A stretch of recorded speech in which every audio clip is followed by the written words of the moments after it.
Hey guys, this is Kelly once again.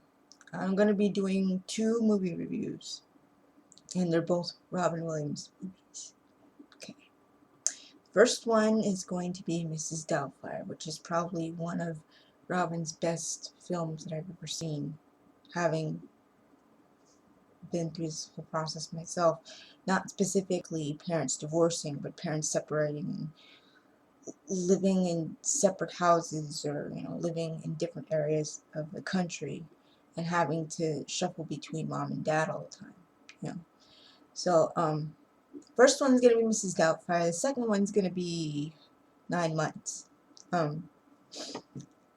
Doubtfire is about a divorced dad having to dress up in drag as an old lady to see his children because his wife filed for divorce and didn't go so well. Well, in the beginning of the movie, Robin does voiceover work, various cartoons, and he ends up throwing a birthday party for his son because his son has a birthday, and he's doing it because he wants to spend time with his son and have his friends hang out with them and just spend some quality father-son time together.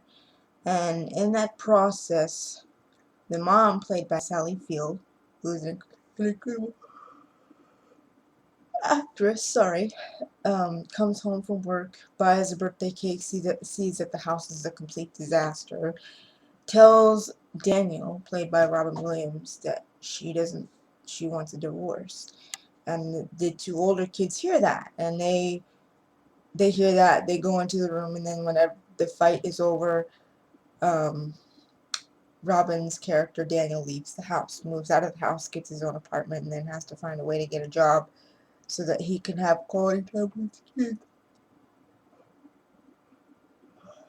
Anyway, she files for divorce. They go to court, and she is there. They are both assigned to joint custody of the children. Part time each parent. And there's one scene that I absolutely love in this movie. Um, he's having dinner with his kids. He gotten them takeout, and he's spending time with them and trying to get himself sorted. And the estranged wife comes in. She sees that they're having takeout. She doesn't like that, so she tries to get them to leave early. Well, before she comes, she's honking the horn, and they're all trying to leave. And he's saying, "Wait a minute, sit down, spend time with me. You don't have to go right away. So you're my goddamn kids too." And start getting angry and a little, kind of really going through the motions and having to have separate time with his children.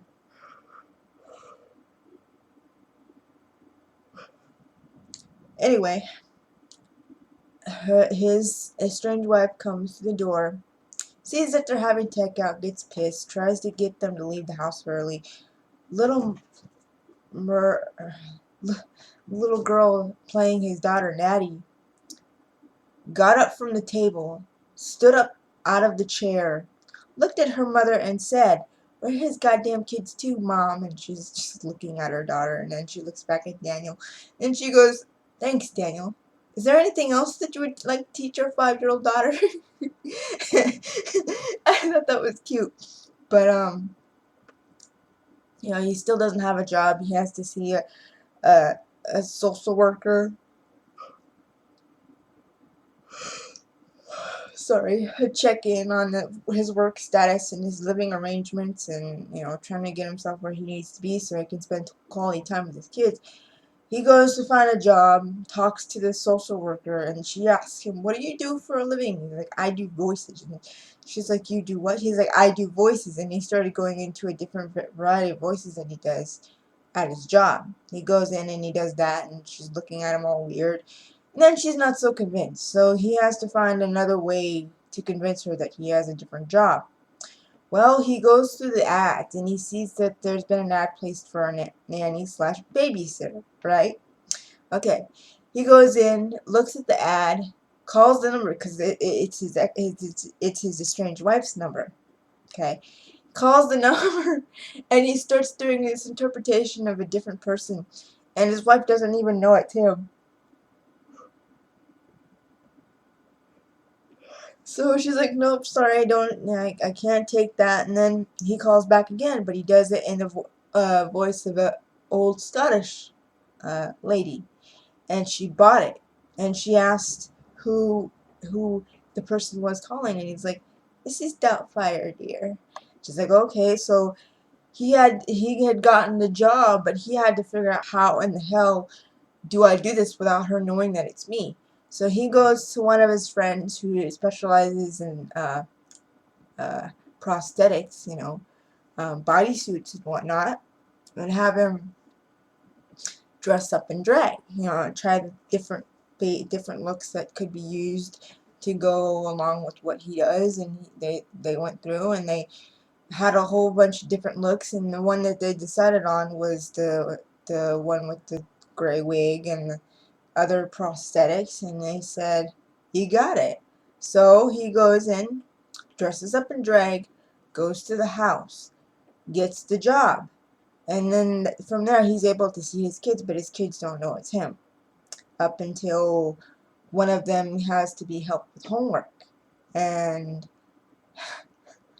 maybe I'm going a little too fast here.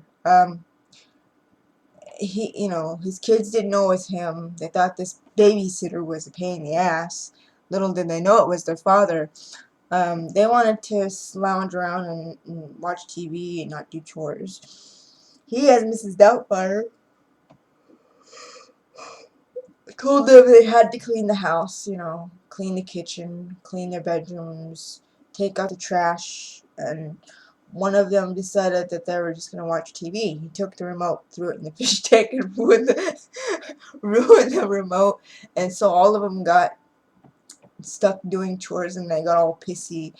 But then, within the next scene or so, they were asked to spend time with the babysitter, which in this case happens to be their dad. They don't know it's their dad yet.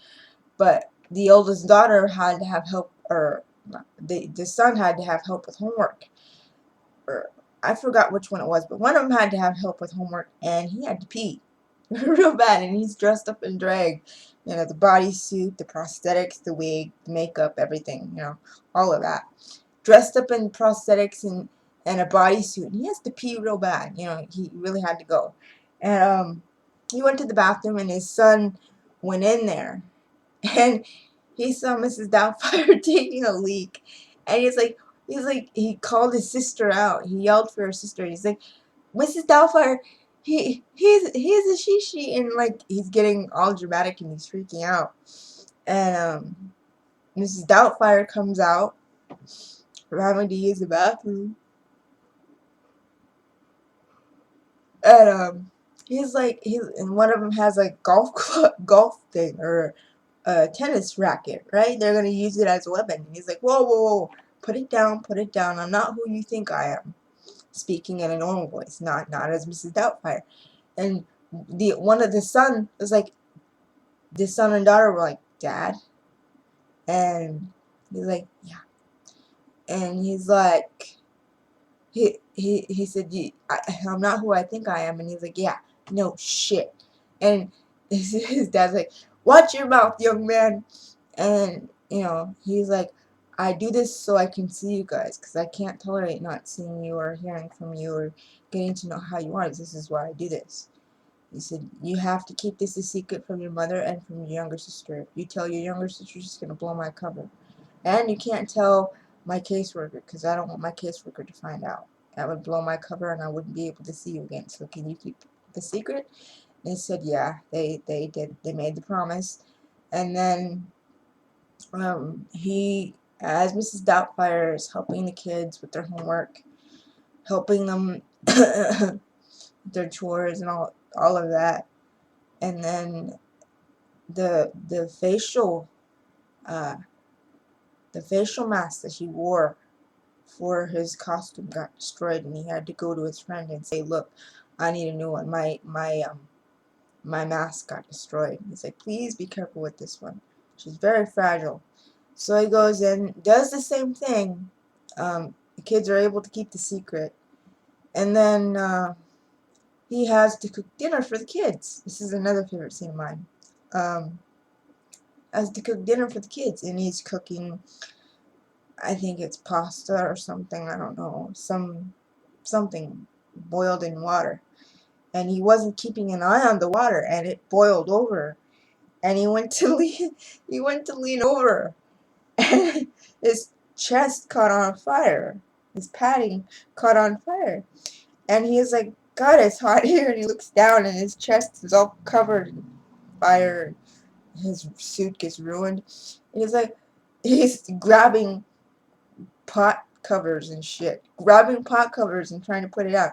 And then so he had to call a dinner service thing where he had to have them bring pre-made food in so that he would make it look like he cooked a big meal. But it gets good up until the part where the stepmom has a new lover in her life, and she gets her lover, played by Pierce Brosnan, to meet Daniel. Now, Daniel doesn't like this because he feels that she's getting too close to his estranged wife and his kids, and he's not comfortable with it. So, as Mrs. Doubtfire, he's trying to keep his cool and be polite, be kind, but behind his back, he went like this. He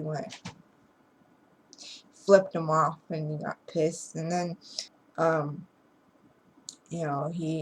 when the children and the estranged wife went swimming, and the boyfriend was there, he took a lime and he threw it at his head, and he was severely pissed.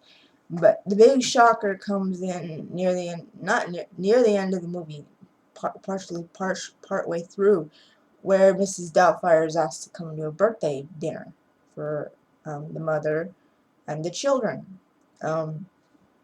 So he says yes. He goes to the birthday dinner. He's having to switch out between the Mrs. Doubtfire costume and dressing as himself, as Daniel. So he's running in between changing in and out of costume. And he's having to make a fake phone call. And the boyfriend's telling the waiter, do not give me pepper. I'm allergic to pepper. Leave the pepper out of my main course that I'm having because I'm allergic to it. Well, Daniel hears that. Okay, he goes in dressed as Mrs. Doubtfire into the cooking area, wears the coat and everything, puts pepper in on the meal, waiting for the waiter to come and get the food. Right.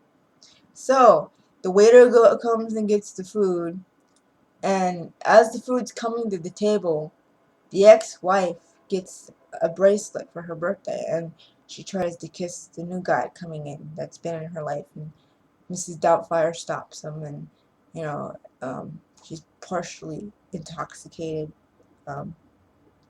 and he was eating. Well, Daniel had been out talking to the person he used to work for, going in between the Mrs. Doubtfire character and himself as Daniel, going in and out. And then when he came back to the table from his former boss, he came in dressed as Mrs. Doubtfire, and he's like, Daniel, is like, are you across the street? He's like, no, I'm Mrs. Doubtfire, dear. He went into that whole thing, and then telling him what she could do as a nanny and whatnot. And then the boyfriend of the estranged wife was choking on his food because there was pepper in there, right? So he couldn't breathe, so he's slapping the back of his neck and shit, trying to get himself to spit it out. Can't spit it out because his whole entire throat's all like swollen. And so the ex-wife, so he's choking. He's like, Daniel, instead of talking in the Miss Doubtfire voice, he's like, oh my God, I killed the bastard. So he goes, instead of talking in the Daniel voice, he's like, help is on the way, dear. And he's all jumping up over tables and trying to get to the guy fast before it gets really bad. And he starts giving him the Heimlich maneuver from behind, trying to get him to spit it out. He spits it out. But in that process of doing the Heimlich maneuver and trying to get the bastard to spit out the food he's choking on, the makeup and stuff comes off, and then his cover's blown. And then, because the kids already knew, but they promised to keep their word. Their little girl didn't know, but his ex-wife was all stunned. She's like, "Oh my God, oh my God, I can't believe you do that." And so she took the kids home, and then she took the information to the court. And then when he was there, he had to represent himself because he didn't have the money to pay for a lawyer. Now, this is the part that really gets me. He's telling the judge, he's like, "Don't take my kids from me. Ever since the day that they were born, I fell in love with them. These are my kids. You can't take my kids from me. My kids are everything to me. Please don't take them from me. Please don't do anything that you know would hurt me emotionally by taking my children from me. I don't deserve that. My kids don't deserve it." And then the judge, based on what he had heard, he said, "Well, because of your behavior that you've been pulling, I find it really uncomfortable and really uncalled for. So, as a means, I am giving sole custody to your wife, to your estranged wife." And he got pissed, right?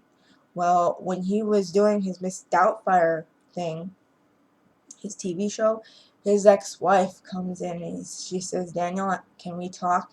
He's like, "Yeah, I'll be right out. Just hold on." And so they go out to the set and they talk. And he's like, "How come you let the judge do that?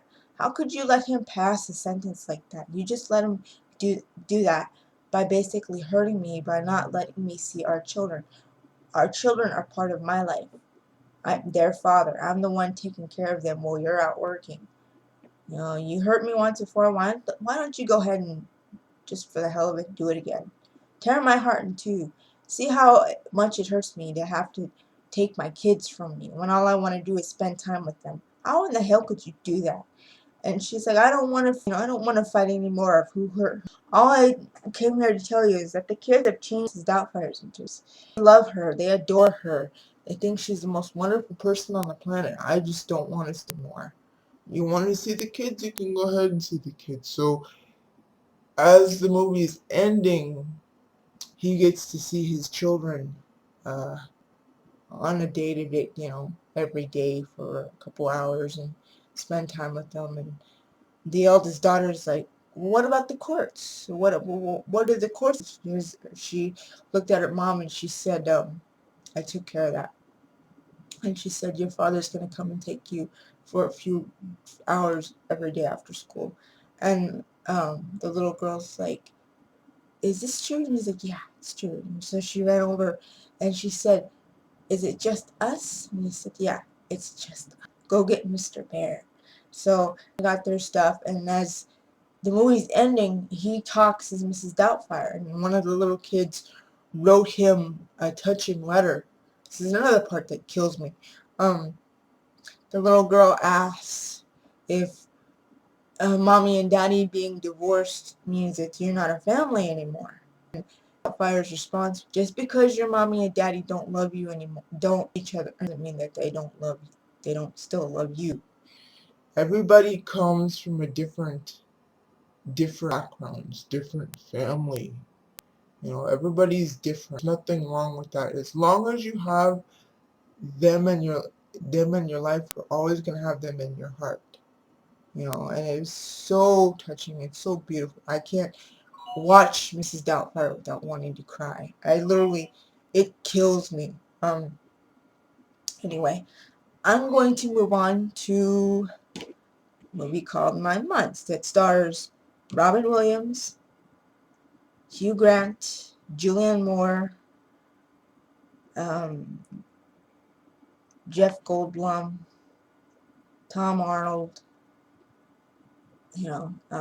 This movie was one of the biggest of the 90s, 1995. Hugh Grant plays a psychologist, like a therapist. So he has multiple clients talk about what's bothering them, what can be done to help their problems. His girlfriend, on the other hand, is a ballet teacher. She teaches ballet to little kids. That's her job. Well, they have their job, and she finds out she's pregnant. And he just stops doing. He's like, "What? You're pregnant?" And she's like, "Yeah, I'm gonna have a baby. I wanted this. I want to have a baby. And he's not comfortable with it because he's not sure if he's mentally or emotionally ready to have a baby. So he's like, I'm not ready for this. Going through the motions of trying to have to face the fear of grow up and actually be a guy, be a man and take on the responsibilities of being a father and wanting to do that.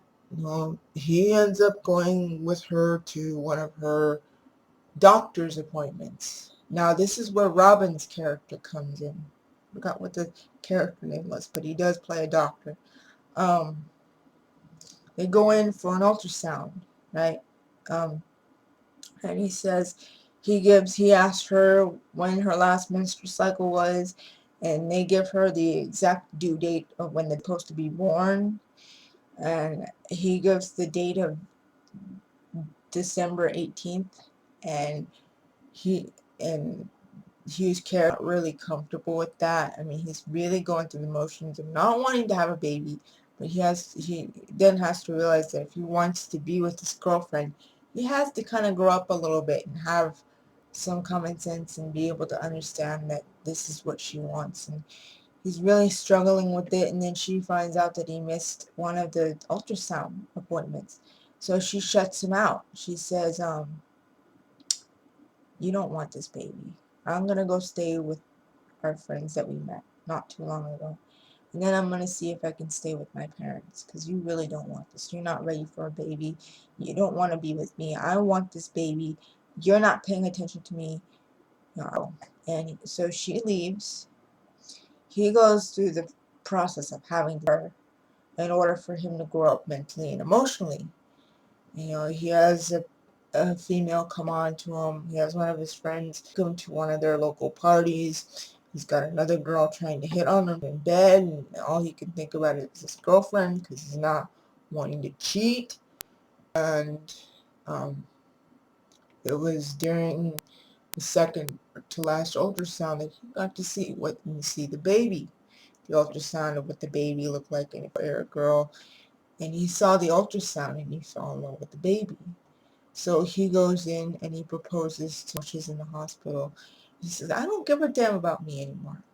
I give a damn about baby. I want this. And so he went in and got her an engagement ring. And he gave her the ring, but she didn't know what it was. She opened the box and said, Rebecca, will you marry me? She cried. She said, yes. And she said yes to the proposal. And then she said, on one condition, at the earring. It's like, you got it. So they get married. He helps bring her home after the wedding. Goes to the baby room, the nursery. And she was so excited. She was happy. Then they go out for dinner. Try and have have a place to sit and have a quality time as husband and wife. He runs into the girl that tried to get him in bed, and she's having to find them a table to sit at.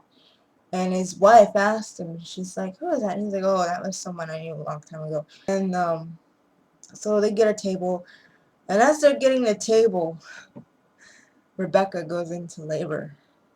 She's like, Samuel? And he's like, what? She's like, my water broke. And he's like, well, we'll get you another. She's like, no, my water broke. And he stopped what he was doing, and he's like, this water? She's like, yes. It's like, you know what that means, right? And he's like, yeah, that means get to the hospital. Go, go, go, go, go. And the girl that had tried bed not too long ago before married was all, wait for me, because she had to go get stitches because she cut her hand on some glass or something. And so he had gotten into the new car he had gotten for the baby and all that. So they get in the car. He's driving down the street trying to get to the hospital. He's freaking out, doesn't know where the doctor is that's supposed to help deliver their baby. So he's trying to call the doctor, trying to page the doctor. Well, he's not paying attention to the road. Um, he almost hits someone. And it happened to be an elderly couple, and the poor guy that he almost hit has a heart attack. And so he's like, well, I'm on the way to the hospital. You want me to give you a ride? And the wife's looking at him like, you're nuts. So he gets the elderly couple in the car, and then he ends up almost killing a bicyclist. Bicyclist gets a break. He can't feel a thing. It's only woman and him and um the waitress help get the guy with the broken leg in in the car. And as the bicyclist is screaming, I'm in pain, and the elderly lady's like, stop screaming or I'll break the other leg. And he's like, it hurts. And so they get to the hospital, and they have like an ambulance guys there. So all the guys are trying to bring in people that are injured. He's like, I have stitches, heart attack, woman in labor, and a broken leg. And he's tapping on the poor guy's broken leg, and he's like, ow. He's like, sorry. So he asks for a chair for his wife. He gets his wife in the chair. He gets to the hospital, he has her get checked in. And he's trying to check her in. He lets go of her, and she goes into another room. Get me the hell out of here. And he's like, are you okay? She's like, yeah, the baby's ready to come. And he's like, what do you mean? She's like, the baby's ready to come out. And so you see Robin's character come in. He's like, here I am. And they're like screaming their heads up because they're in total shock. They thought their original doctor was going to be back from vacation. Of course, they didn't find out until they got to the hospital that the regular doctor was on vacation.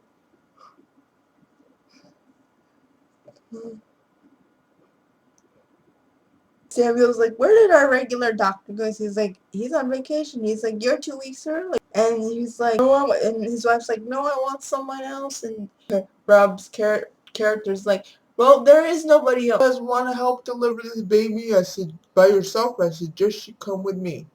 There's nobody else. Women are having them like crazy right now.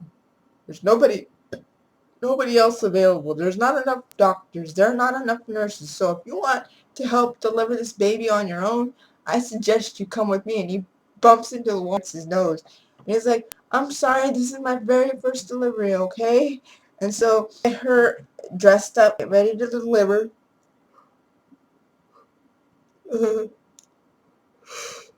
Get her ready to deliver, and they're taking into a shared room with another patient. He's like, well, if there's not enough room, where is she having the baby? And he's like, I'm gonna put her in another room with one of my patients, okay? He's like, you mean we're sharing a room? He's like, I'm sorry, we're a little overbooked here, okay? So they go in, and they to a different bed so that she can deliver properly. She's like, where are you taking me? And then she sees it there, and she's waving, and she's like, hi, how are you? You look great. And her friends all trying to put on a straight face. And so both of them are in labor. And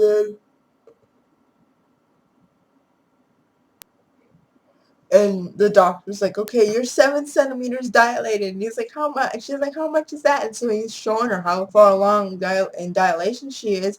And she's like, okay. And then, he's going back and forth in between patients. And um, Samuel and his friend meet up, and they're in the same room. He's like, what are you doing here? He's like, no, I'm cruising for chicks. Getting ready to have a baby. What else would I be doing? And so, they're taking turns trying to keep each other calm. His wife's like, pain, knock me out. She's screaming, knock me out. And he's like, I'll get you something. And he's taking her hand, squeezing the hell out of her because it hurts so bad. She bites him because she can't tolerate it. He goes to the doctor, and he says, can't you give her something? He's like, what, you don't want a natural child? He's like, no, you want drugs. And he's trying to, what the name of the drug is that's needed for her to have no pain. And he couldn't figure out what the name. He's like, enema. It's like, epidural. Oh, that's right, an epidural. It's like, I need a clitoris. And he's like, you mean the nurse is all, you mean specialist. And she's shaking her head. And the anesthesiologist comes in and the epidural ready. Come in.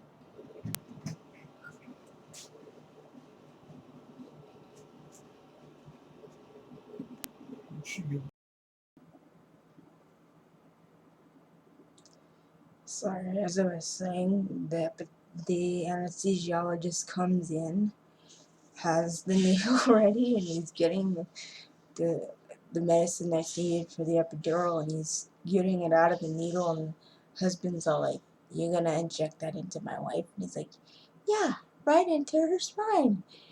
And he looks at the needle, and he nearly hits the floor, and his wife's all looking at him, and then she's trying to figure out how to react because she's in so much pain.